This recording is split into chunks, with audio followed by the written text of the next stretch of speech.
আসসালামু আলাইকুম সবাইকে। পুলিশের হাতে কোনো মারণাস্ত্র দিবেন না, হ্যাঁ। মানে এটা আজকে সিদ্ধান্ত হয়েছে, বুঝছেন। ওই গ্যাজেটের সাথে মানে এটাও মানে স্বরাষ্ট্রমন্ত্রী বলতেছে যে মানে এইভাবে বলছে কথাটা উনি, যে আওয়ামী লীগের ভ্রাতৃত্ব দল প্লাস হচ্ছে আওয়ামী লীগের সমস্ত কার্যক্রম বা এই সেই বিচার না হওয়ার আগ পর্যন্ত সবকিছু নিষিদ্ধ।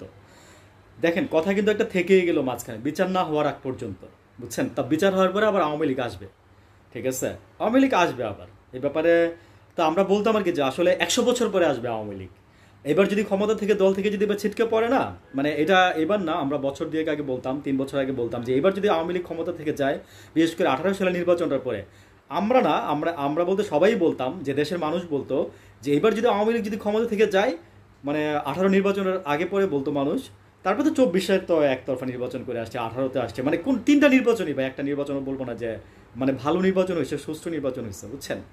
তো তখন বলতাম যে 100 বছরও আসবে না, আওয়ামী লীগ আসবে, 100 বছর পরে আসবে, ঠিক আছে ভাই। বেঁচে থাকেন এতদিন, আল্লাহর কাছে আপনাদের রিজিক মানে প্রার্থনা, মানে হায়াত দারাজ করুক আল্লাহ আপনাদের, ঠিক আছে।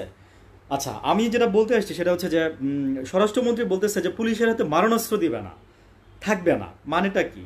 সহজ কথায় বলতে পারতেছেন না যে এইভাবে বলেন, আরো সুন্দর করে বলেন যে পুলিশের হাতে কি বন্দুক থাকবে না? মানে পুলিশ রাস্তা দিয়ে যখন হাইটা যাবে তখন বন্দুক ছাড়া হাইটা যাবে? মানে দেশের মধ্যে কি আরেকটা অরাজকতা সৃষ্টি করতে চাইতেছেন? পুলিশ কি এখন ফায়ার করতেছে ওই বন্দুক দিয়ে? পুলিশ তো বন্দুক দিয়ে ওই ফায়ার করে না, ঠিক আছে। পুলিশের উপরের অনুমতি লাগে, ঊর্ধ্বতন কর্তৃপক্ষের অনুমতি ছাড়া পুলিশ ফায়ার করে না, ঠিক আছে। আপনি সেটা জানেন না স্বরাষ্ট্রমন্ত্রী।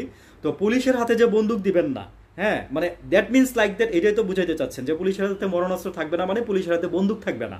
তো পুলিশের হাতে বন্দুক না থাকলে কি হবে? দেশের মানুষ কি সবাই ভালো হয়ে গেছে?